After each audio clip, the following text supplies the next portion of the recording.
Welcome to our greatest American art form. The mixtape.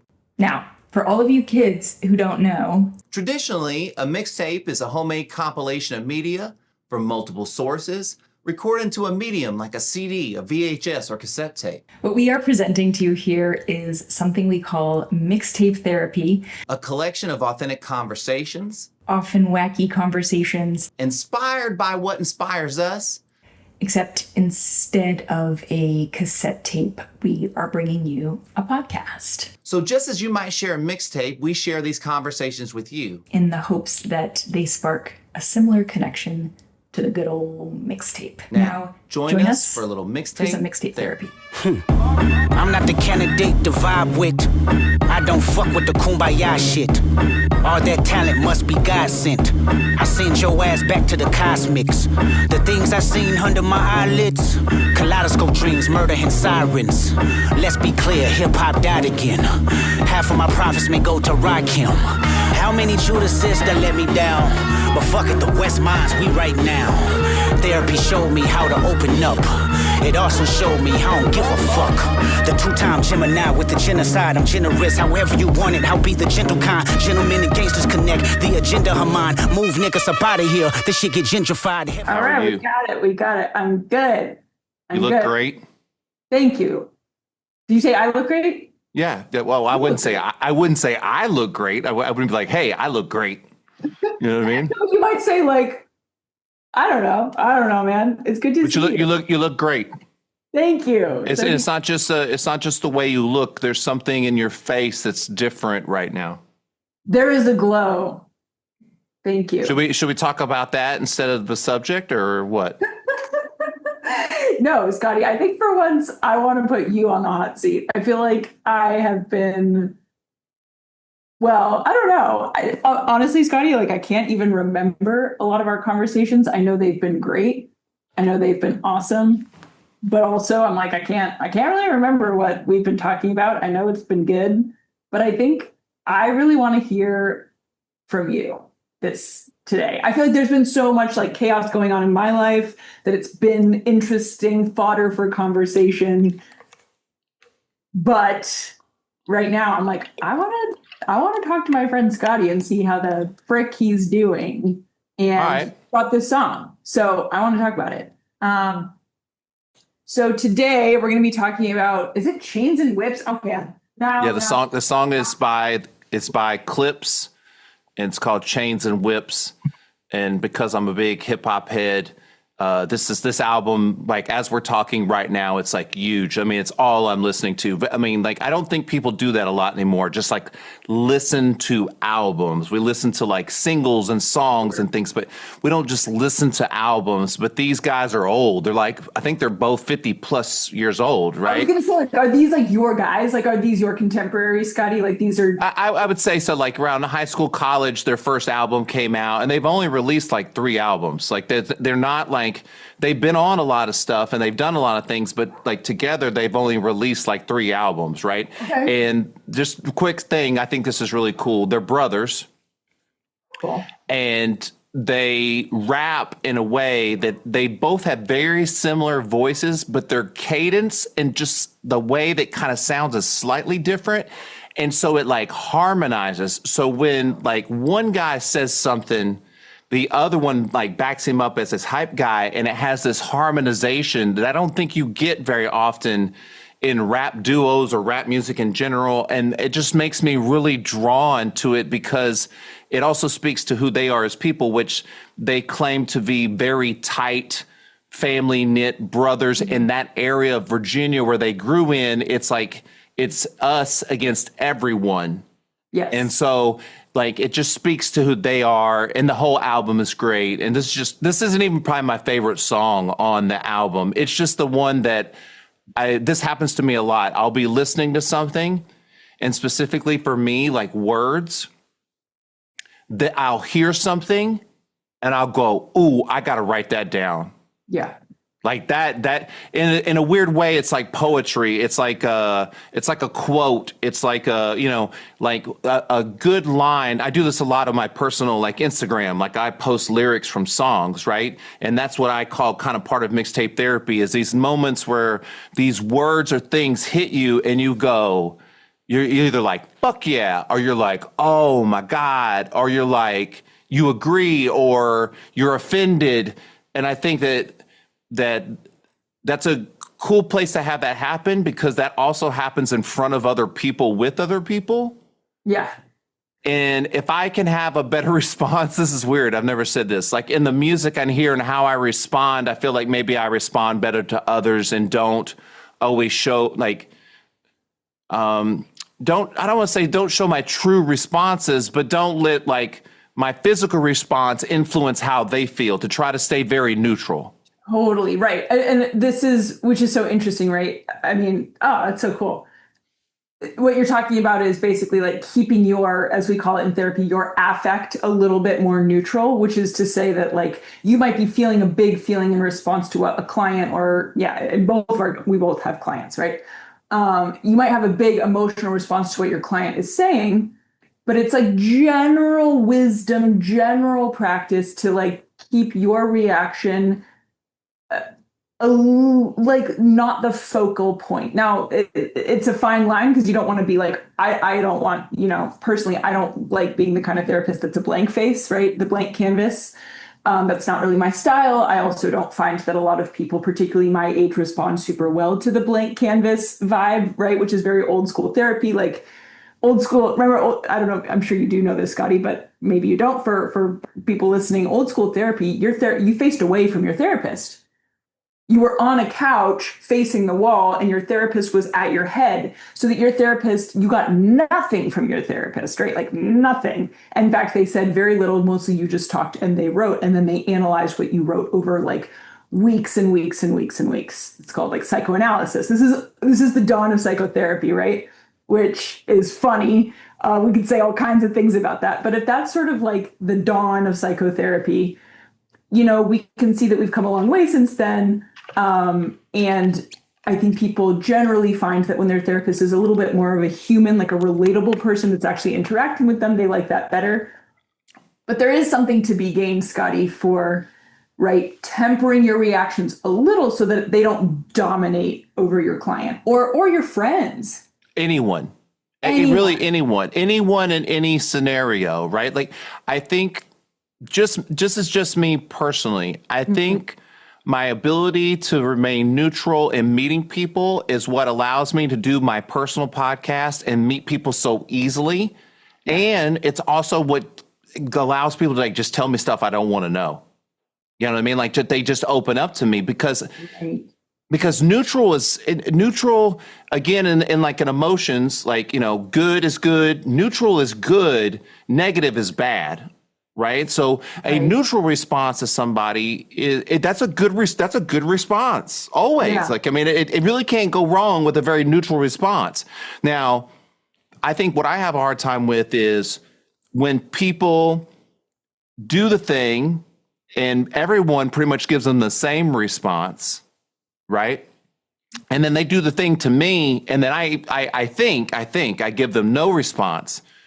But they're so used to getting the response, they start accusing me of doing the response, and I'm just like, yeah. And I'm like, of judging them.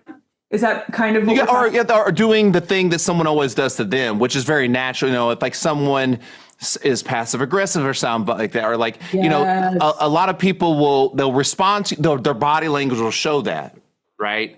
Yeah. I mean, it's hard. Like if someone does like something really weird and gross, it's hard to like hold your body language and go like, that's not weird and gross. Right. But that is a response. And so people do that. You do it unintentionally. Right.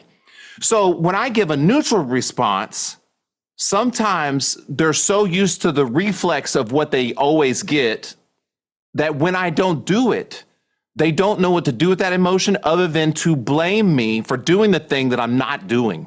Because it's just in their mind, it's already happening. Like that, like it's not, it's automatic. You know what I mean? And so then they have a different experience with me. and sometimes it's positive, and I think sometimes it's negative because they don't know what to do with it. Yeah. Ooh, this is so relatable. And I promise I'm gonna get us to the lyric. No. Hey, we're walking right. You just keep going where we're going. We're walking right into it because I've been thinking about this little quote from this song. It's really specifically this one area that really impacted me. And so let's go to it then. Well, I mean, no, tell me your thought. I won't forget. No, this whole neutral affect thing, right? Because in my case, Scottie, and I'm curious, I actually really do want to know what you think about this. My job as a therapist heretofore, I feel like, has been to provide positive affect, right? I'm not neutral in my therapy sessions, or at least historically I haven't been. If anything, I default on the side of validating someone's feelings, making them feel less ashamed of what they've done. If anything, I'm like, I heap on the positive affect. And what I'm realizing, and I'm in the growing pains, right, of my career right now. Like I'm in a growth phase, which if you're lucky, you get to feel that all the time, right? I think if you're really lucky, you get to feel like you're constantly growing in your career. And I'm coming up on this little growth point where I'm realizing, like, you know what? I think sometimes I'm like overly positive when I don't actually think that's what the client needs.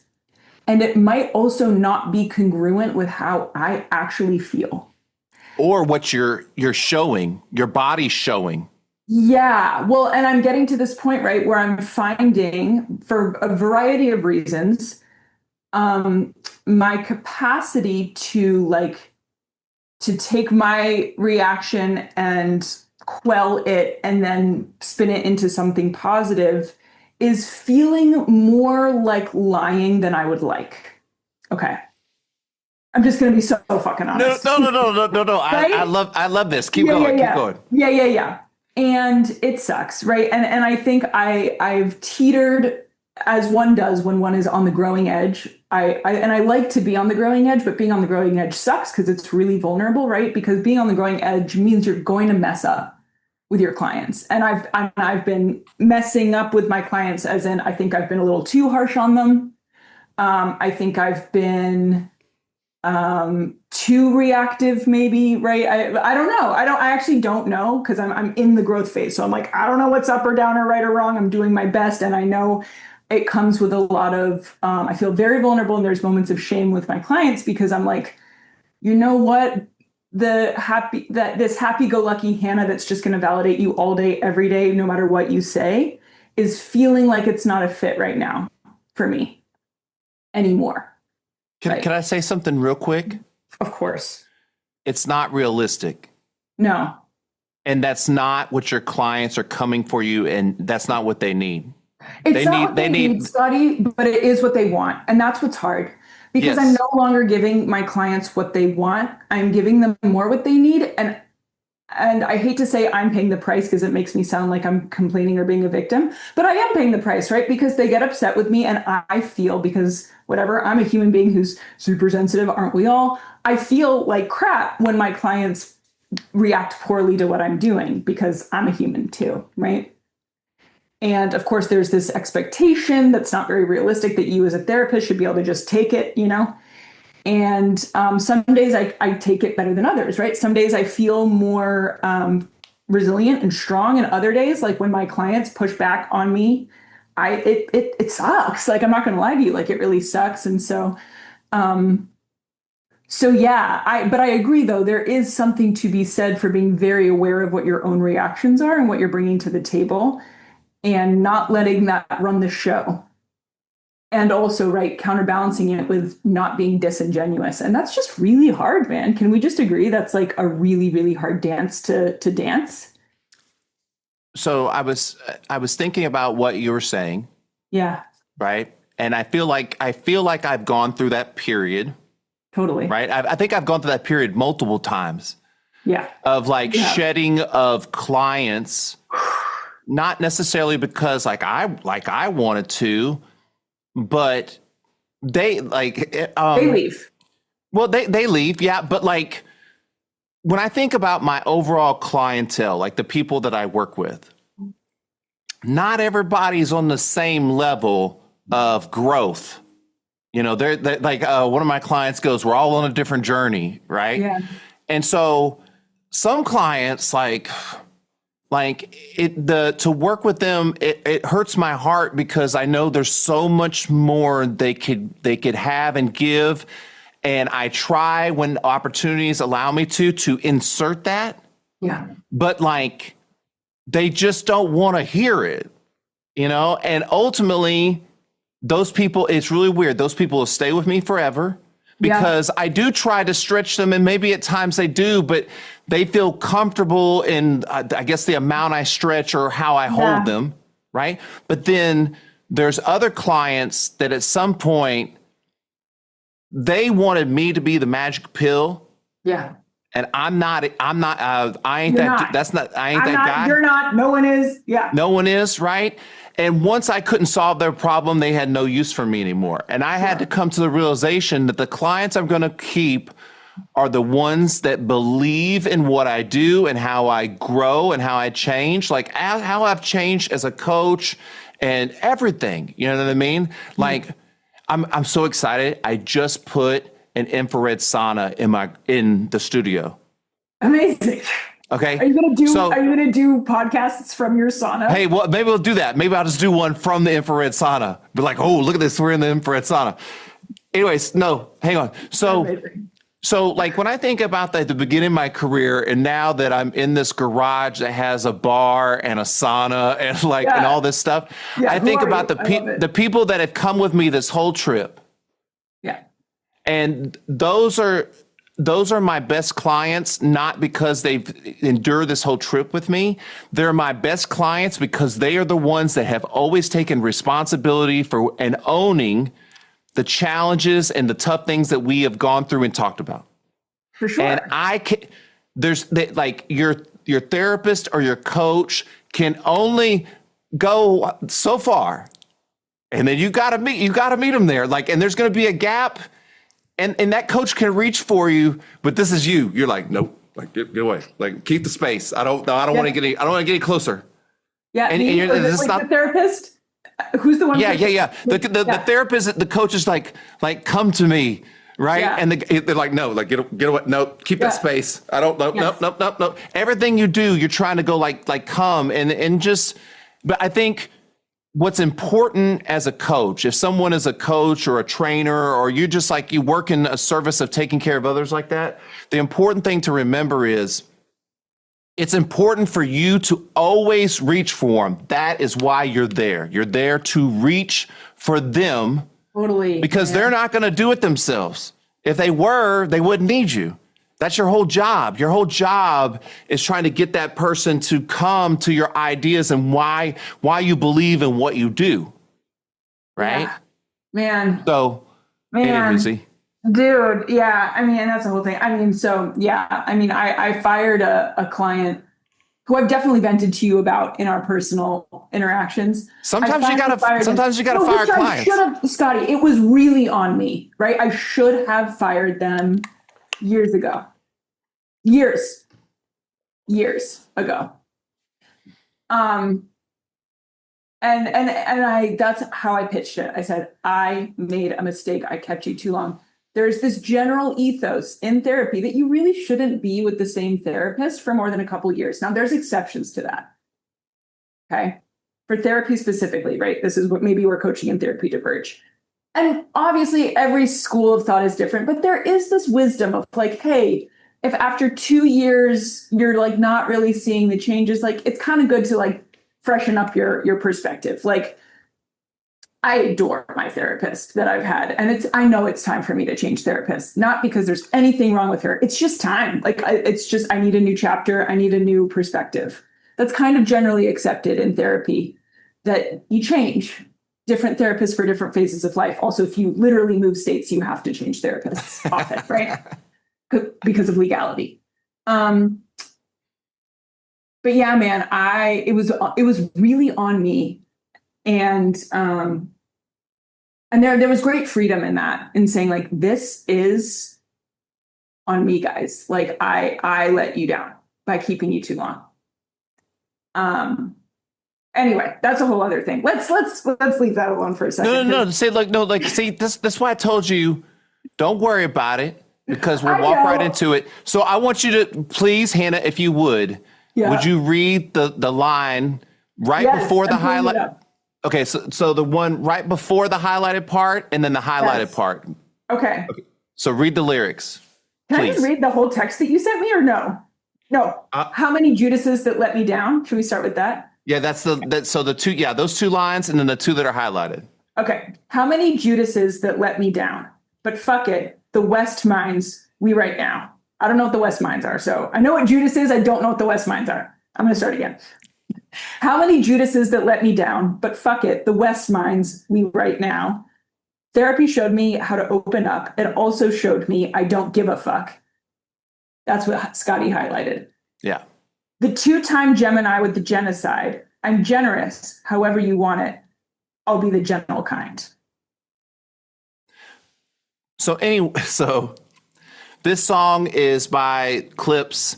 It's two guys, Pusha T and Malice. And then the guy that was the lyricist in this part is Kendrick Lamar. Do you know Kendrick Lamar? I do know Kendrick Lamar. I am excellent. And I know who that is. Excellent.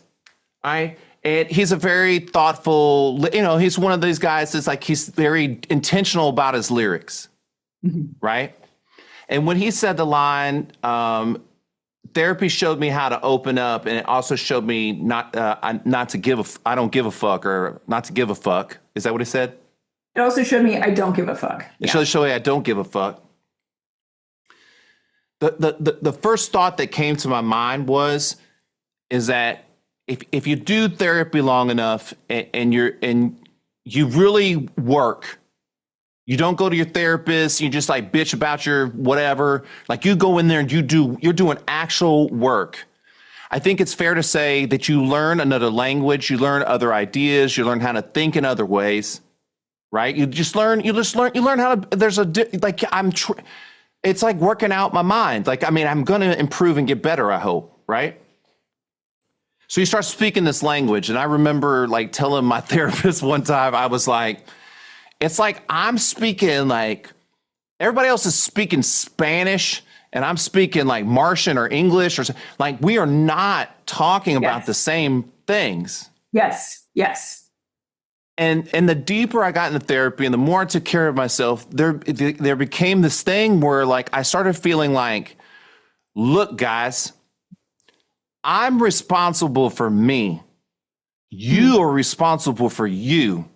Yeah. If you are acting responsible for anyone else other than yourself, it's a waste of time, right? And you telling me what I got to be responsible for, or even me worrying about what you think I should be responsible for, like I don't have time for that shit. Mm. You know what I mean? And so you're just kind of like, there's a cynical, passive aggressive part of me that gets to the point where I'm just like, fuck you. You're in charge of you. I'm not in charge of you. Yes. Like, I just don't give, I don't care. I don't care that you need X, Y, and Z or blah, blah, blah, or whatever, because I know the only thing I'm responsible for is myself. That's the only thing I can be responsible for. And your empathy gets torn and stretched, and your sympathy gets torn and stretched, and your patience gets torn and stretched. You know what I mean? And so in those brief moments where you're frustrated or you want to vent, it's like, that's kind of how I feel. It's like, therapy taught me how to be empathetic and sympathetic. It gave me this language. I can communicate with people, blah, blah, blah. It also told me, fuck you. I'm responsible for me. You're responsible for you. Shut the fuck up. Yes. And can I ask, Scottie, who are the voices, right? And answer at your discretion, obviously, but who are the voices that you felt most strongly were telling you, like, no, Scottie, you are responsible for me. You do have to live your life the way I say you have to live it. Like, was it mostly family? Every single person that I allowed to make me feel responsible for them. Yeah. Like, it happens all the time right now too. Like, it didn't stop. Like, it didn't stop. And it's also, it's real easy. It's real easy in my nature. You know what I mean? I do. Like, I've had moments with people where like they were like, well, why don't we do this? And I'm like, no. And they're like, well, we could do this. I'm like, no. And they go, but we could. And I'm like, I don't think you're hearing me right now. I know this is probably hard to understand that I am standing, like I'm going to die on this particular sword for whatever reason. But in this moment, I'm telling you, I'm not going to change my mind. So please stop asking me. Well, and what is it fair to say, Scottie, the subtext of that is so many bones in my body want to just acquiesce. And I'm saying no to the part of me that wants to just bend over backwards to please you and say yes to you, because there are plenty of times where I stand on my sword for shit, and like an hour later, I was like, that was fucking dumb. Can you give us an example of that, Scottie? Can we ground it in example? Give us an example. Because this stuff is it's like it's okay. Yeah, okay. I got an example. Give us a parable. I walked out of our couples therapy session 2 or 3 weeks ago. And I'm glad I did. I'm 100% glad I did, because I needed to regulate, and I was not regulating to the therapist. And like, she was like, this ain't working. I was like, you bet your ass it ain't. I mean, that's the way I was. I was like, in the thing, I was like, you bet your ass this ain't working. Like, I don't want to be here right now. And no one's hearing what I'm saying. Yeah. And so when she gave me the opportunity to leave, I was like, poof, out. Like, you know, she was like, well, you can leave. I was like, she couldn't even get the words out of her mouth, and I was already out the door. Yes. So I sat in the lobby and I did breath work for another 35 minutes. Like, just did the basic old, like wherever you go, there you are, just breathe. And I just did that. And when I got finished, when my girlfriend came out and we got finished, I still wasn't in a great place, but I already knew at that moment, I was like, why didn't you have more to give? You know what this means and how important this is. Like, why'd you give up so easy? That's what I think to myself. Like, why didn't you give it just a little bit more? Because are you talking to yourself or to your girlfriend in this moment? No, that's to myself. To yourself? Like, yeah, to myself. I'm like, why, you know, you got to a point where you were going, no. And you know, on some level, I know that's wrong. But that was the sword I was going to die on at that moment. Like, that moment, I chose that fucking to die on, right? Is it almost like your body betrays you too? Because your body's like, ah, like it just. It's like I can't think. I can't think right now. I don't, you know. And so when the therapist rightfully gave me the opportunity to leave, I was like, yeah, out, cool. And you know, there was part of me that wanted to just drive away. Like, I thought about it. I was like, well, I could just go home. But I was like, you know, maybe you need to think about what you're doing. I mean, that's really what. And so I just sat down, and then before I knew it, Aaron was out. I tried to just really, I don't know if I opened my eyes. And then, you know, it's weird, in my opinion, what the universe, God, whatever you want to call it, puts in your path at these like moments and stuff. And so I'm doing my meditation. I know it's getting close. It's been a long time. I kind of do look down at my watch, and they're like almost out and stuff like this. And this other lady walks in the lobby, and she sits down, and she's waiting on her therapist, right? And she has no idea what like is going on with me. She has no idea that you're like dying. Yeah. Yeah. And she just goes, do you have your eyes closed, or are you just sitting staring? No, at that point my eyes are open. Like, I'm sitting there normal, you know. You're just being a dude. Yeah, I'm just sitting there. Not dying. I mean, I'm sure she thought it was weird that, like, you know, there was somebody in there I was waiting on, probably. Or I think she went in before I it's not weird. Like, she's not thinking anything. Anyways, and so she just says, I'm wearing a short sleeve shirt. I know I was probably wearing shorts, so you can see my tattoos. Yeah. And she was just like, she goes, oh, your tattoos like are amazing. You know, and no offense to this lady, and I'm not trying to, but I mean, I've heard that 50 billion times. Yeah, you have sweet tattoos. It's very noticeable. I mean, but I mean, like, just people are always generous like that, is what I should say. Aww. But what I do in those moments is I try to give everyone the response that I would want to get if someone took the chance to make a compliment to a total complete stranger instead of being a dickhead. So I'm just kind of like, oh, like, thank you so much. I was like, I got this here and blah, blah, blah. And that interaction, I don't want to say, it just reminded me that, like, there's a cyclical, is that the right word? There's just like a repetitiveness to life all the time. And there are moments where you have to embrace certain things and be inside certain things. And in that therapy session, I could have been better for my partner and the therapist. I could have been more present. Sure. Right. I could have, and I didn't have it. But that doesn't mean that I can't master that skill on some level or feel mastery around it, even when, like, I can't remember the last time that I had something like that, like where it impacted me enough that I was like, I can't be here, and that's a whole different recognition too, because the old me would know I didn't need to be there and then continue to just like mouth vomit horrible things to people and like yell, scream, or whatever else that goes on. So like, this is huge improvements in what I do. Right.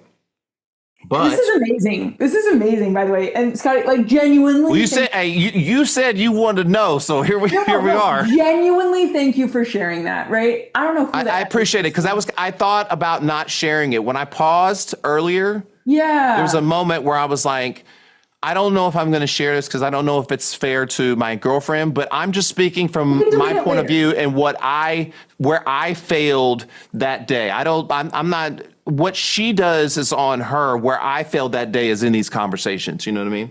Well, yeah. And I mean, obviously we can delete this, but if you listen back, Scottie, I think what you'll find is you taking radical responsibility for your emotional response. And by the way, can I step in for 1 second? Couples therapist here. That's the sign that shit's happening, right? And I know that's hard to hear, right? No, listening, right? No, and not to you. To someone listening, they might be like, wow, that sounds like a bad relationship, or that sounds like bad couples therapy, or that sounds like a bad... I'm over here as the couples therapist saying, yay. Like, and I know that might sound crazy to people listening, but I'm like, no, that's usually an indication that really good stuff is happening when it's like kind of unbearable. But also if you do what Scottie did and you come back, you took accountability at so many points. I think leaving, maybe it's stupid. I don't know that it was stupid, because it's like, okay, now like everyone knows that you reached a breaking point. That's probably important for everyone to know, yourself included, right? And then you left, which was also a responsible thing to do, instead of just sitting there and like maybe making everyone's lives miserable. I don't know the whole story and the whole context. I'm just guessing. And then presumably you went back to therapy at a different time, or you're going to go back. Mm-hmm. Well, so as a professional, I'm just saying, like, everyone listening, that is good. Keep going. Well, let me just say this. You made me think of something I didn't think of. Yes, you're absolutely correct. Like, we are working on really hard stuff right now. Y'all are working your asses off, clearly. Yes. Well, this is just my opinion. You know what I mean? We're working on really hard stuff right now. And 90% of our therapy sessions don't go like that.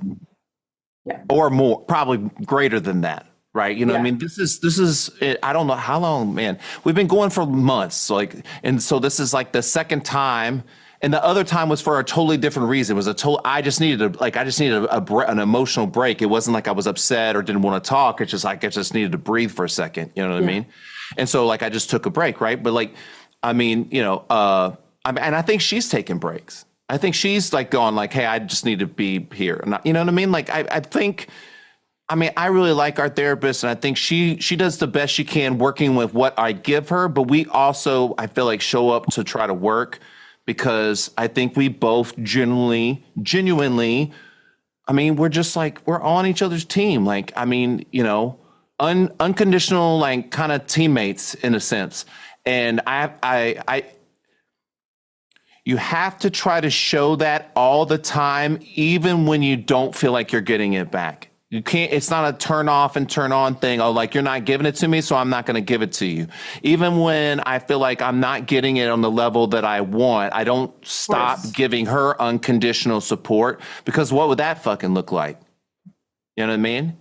And so I think in those moments when I don't, it encourages her to do it for me when I need it, or when she doesn't necessarily feel like it, or whatever else it is that makes her like a good teammate. You know what I'm saying? Scottie, I'm curious. Have you read the book by Timothy Keller on marriage? The Timothy Keller, who's like a Episcopal, very Christian dude, and he wrote a book about marriage. Which anyway, we could. I don't know. We could do it. We should definitely do it. Okay. And the cool thing about it is, even before I started feeling like a Christian not long ago, for those of you who know me or are listening or have followed this journey in any way, shape, or form, right? I've only recently come back to Christianity. I would have still agreed with pretty much everything in that book. I just would have maybe cringed at the biblical references because I didn't, because of my own whatever. But I would have agreed as a therapist with almost everything that's in that book. So you definitely don't have to be Christian to enjoy this book or get a lot out of it. But yeah, man, it's Scottie, it's like what you've been preaching, no pun intended, misuse of that word, but not really. It's kind of what you've been preaching since I've met you, right? Which is like, no, dude, you have to consistently show up in a pretty unselfish way if you want to have the marriage that you want to have, right? And that runs counter. And of course, then you do reap rewards, right? But like, there's a lot of times where, like, excuse my French, you just have to like eat shit, and show up for your partner, even when you're not getting what you want in the moment. And I've just seen you do that, and I've heard you talk about that. I haven't like been in your marriage, obviously, but I've definitely at least heard you talk about it, which puts you outside of the norm, I think, sometimes of, I don't want to blame this on a generation or a group of people per se, but there's certainly, we can agree, there's an ethos out there that says, no, if you're not like getting what you want in your relationship, like, you've got to leave. You can. You can. I mean, you can. I mean, like, that's something you could do. Scottie, you're awesome. Yeah, because, right, and I know, right, you've been through a divorce, right? So you're like, no, that's for sure an option, and it for sure can sometimes be the right thing. But if you want to stay, if you've decided that the staying is worth it, like, you cannot expect it to be like eating cake 24/7. Tell me what you think about this. Yeah. This is my idea that I'm coming to. Every person is going to have their things the type of person they is. They're either late to everything, or they're too punctual, whatever their things are, and they got multiple of them. And you could go, there's 10 of them, and there's like 3 of them that you're just going to, 3 to 4, you're going to have to accept that they're just going to always be there. Okay. So those become the things that like grind your gears in between y'all or whatever.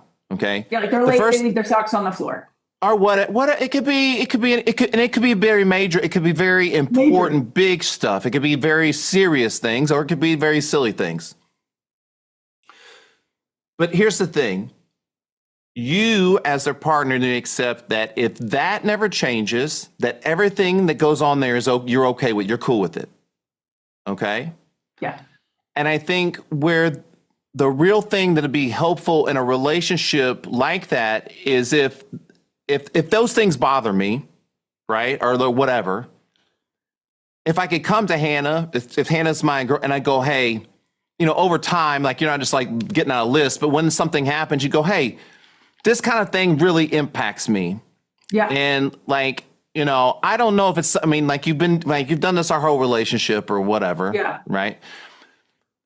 I don't need to necessarily for you to fix it, but I do need you to have awareness around the fact that you do it and that it impacts me. Yeah. Okay. And that I have to make adjustments around that because it's not something I'm really, really comfortable with. Right. Yeah. Because if you don't recognize that, then I'm going to start to resent you. Yes. And then now we're on a different journey. Yes. Right. And I think a lot about like the teammate and the team stuff I preach is, we'll just put in football analogy because it's fun. A quarterback can have like a bunch of skills, but running might not be one of them. Right. And expecting him to run when he can't run is a failing relationship. Right. So we have to have a reality of what it is. And then the other, the coach has to accept it and go, we're going to build our relationship around the fact that you don't run very well. And the guy goes, yeah, that's probably the best idea because I don't run very well. So you go, well, my girlfriend or boyfriend's always late, or my partner is always late. Yeah. Same thing. Go, we're going to build honesty around what goes on, around being late and blah, blah, blah. You know what I mean? So like me and my girlfriend have a deal. The only two places I'm super, super concerned with being late is the airport. Yep. And movies. Amazing. I love that. It's so cute. We can't be late. We can't be late for either one. Everything else doesn't matter. Everything else we can be late for. Nothing else really matters. But like those two things are important to me. So can we just try not to be late for those? You know what I mean? But ultimately, she understands how important that is for me. So she worked on it for me. And like, I don't think it's any surprise if I were to say she used to be late, and she's never late. I mean, every once in a while, but everybody is.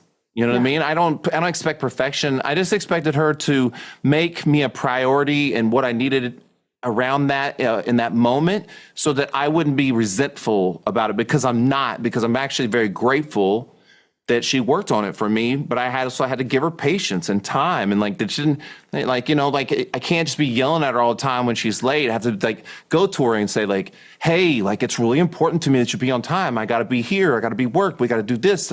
Please, please, please. And that's what changed that. You know what I mean? And it's amazing. But that's me investing into our relationship. This is back to what I was saying, right? Like I'm your teammate all the time. I can't be your teammate only when we're winning. I can't be against you when we're losing. I have to be your teammate when we're losing, when we're winning, when it's snowing, when it's raining, when you have an injury, when, we get a new coach, when we get new players, whatever it is, babies, like all the time. I have to be your teammate all the time. And I think that is hard. That's just my own personal opinion. No, I love this. Go ahead. Because for the most part, our social media that we curate makes us very self-focused. Yes. You know what I mean? And so then it's back to Hannah's original thing. It's got to all be about me. Mm.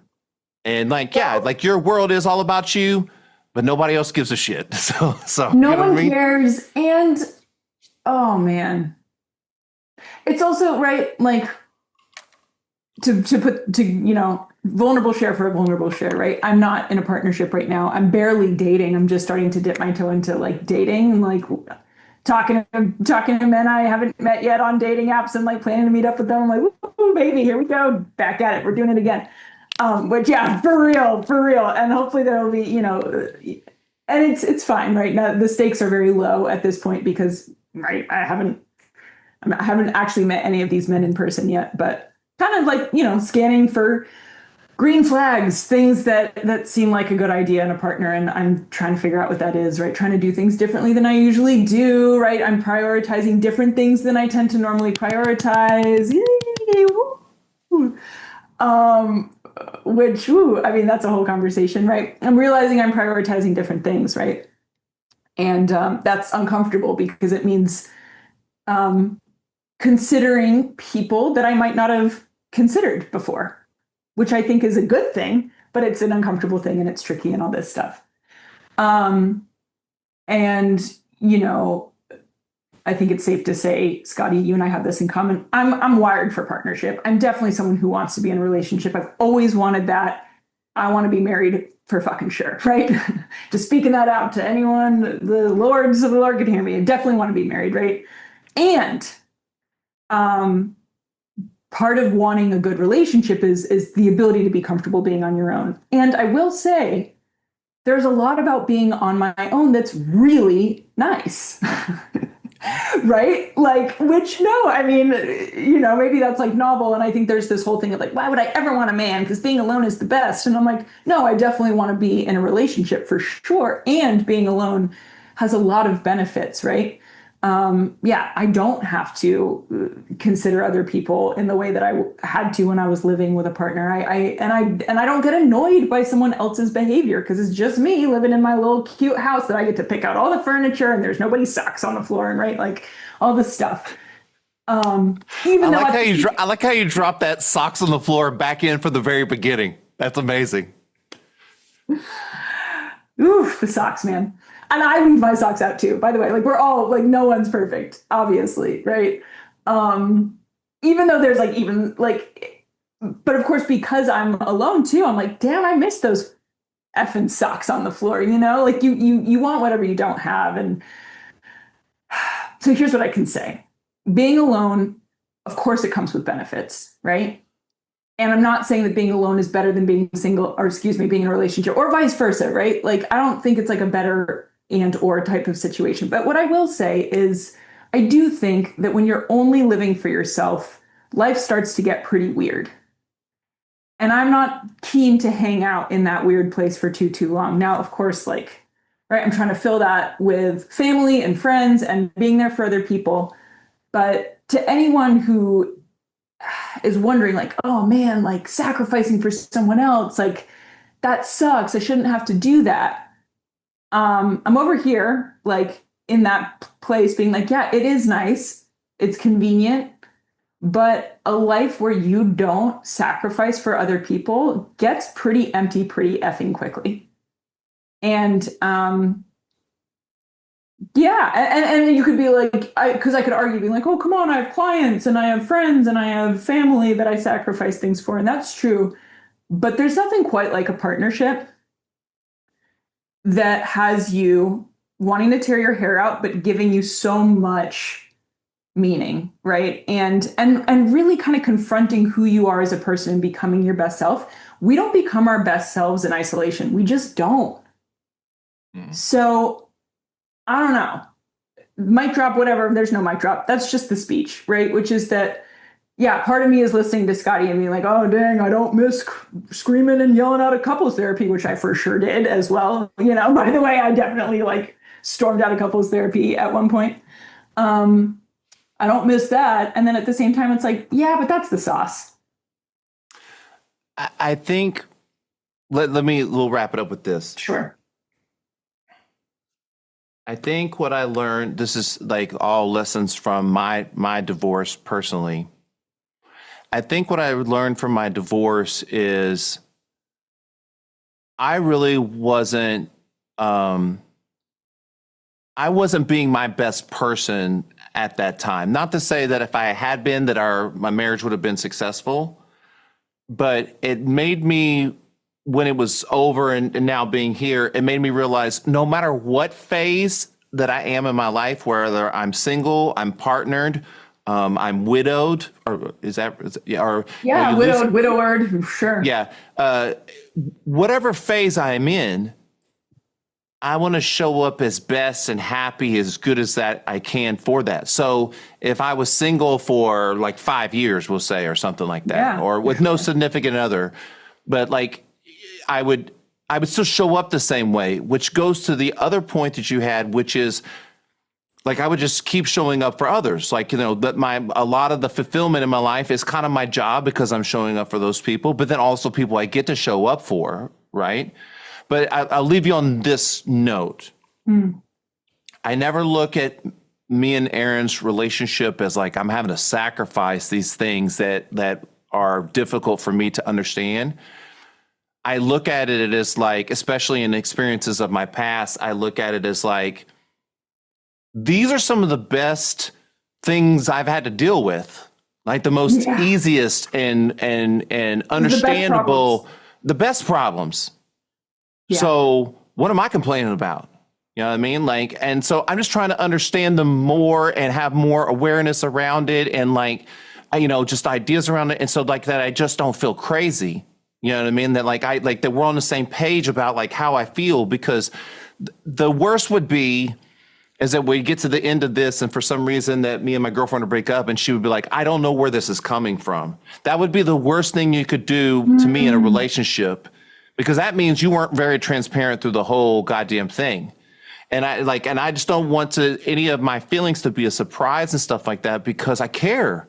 I care so much that I want this to work. So I'm telling you right now, so that there is awareness. And I try to do that in all relationships. And sometimes it doesn't work very well because people aren't ready to hear stuff, or maybe it's not the right time for them, or maybe it is the right time for them. Like, I know, when you get, like, as a therapist, as a coach, you get those, you say something and then their face just goes blank. Like, they're like, oh shit, wow, I just got that, like, you have to know to shut up. Like, just let them process it. They, like, you keep talking, it's just going to mess things up. Just like they had a oh shit moment. Like, they need to process that. And that might happen over weeks. And understanding that happens not only in a coaching therapist situation, but friends, family, strangers, people, random, like, who knows? Some guy in the sauna the other day said, he started talking about my tattoos. I promise I'll let you go.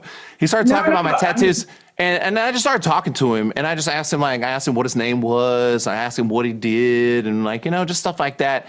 And when he got done, he'll never watch this. His name was Kenny. I can't remember anybody's name, but I remember this dude's name. Kenny. Shout out to Kenny. Amazing. He goes, I was supposed to meet you today. And okay, and I'm not being weird, but that does happen more often than just once. That's not the first time someone has told me that. Oh no, for sure. I mean, same. I believe you. No, same. Right. Yeah. And so, to me, that says a lot about how I'm showing up. And what a great, I mean, if it's a gift, if he really felt that way genuinely, what a great gift I gave him just by I basically just asked him some questions about himself, and I confirmed him a lot and told him I appreciated his conversation, and that was it. You know what I mean? And okay, I'll give one more example. Yeah, no, I'm into it. I'm not right. This is, we might use this some sort of bonus footage or something like that. We'll call this is bonus footage. I don't know if I'll use that. Okay, so I probably will now. I go get my sauna. Okay. Yeah. And I have to go to a downtown building in Austin. And if you've been in a downtown building anywhere, there's no parking, and especially if you drive a truck, then you can't park anywhere, right? You call that a spiritual experience because it's so gnarly. You're like, yeah, I mean, it's pretty. Well, I'm good at it now, but back in the day, it was bad. So the guy I'm buying the sauna from lives in one of these buildings. So he's just parking the reserve park, the future resident parking, right?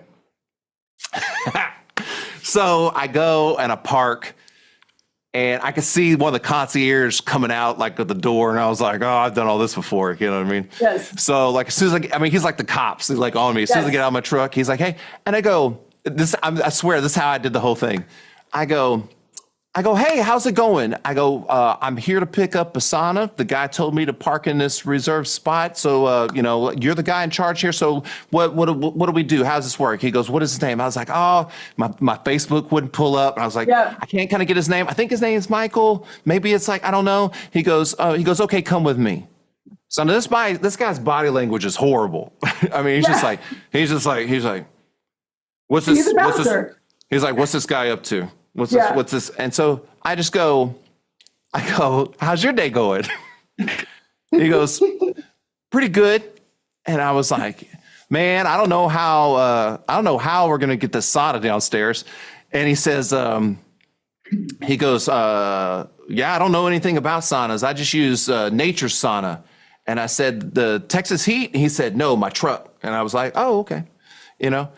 And so I said, well, we found the name. And I was like, oh, thank you so much for, calling him. I appreciate, just, helping me out with all this, blah, blah, blah, whatever, And so then when I came back downstairs, I just appreciated him again. Now, this dude's body language didn't change through the whole interaction. You know what I mean? Nothing changed about anything. Even when I came back downstairs, I was like, hey, I really appreciate your time today. Thank you so much, for helping me out. He was just like, have a good day. And I was like, yes. But I want to believe that if he wasn't super fucking annoyed, all right, that he at least felt validated and appreciated, because I'm going to tell you right now, people in buildings treat concierge like crap, right? Of course they do.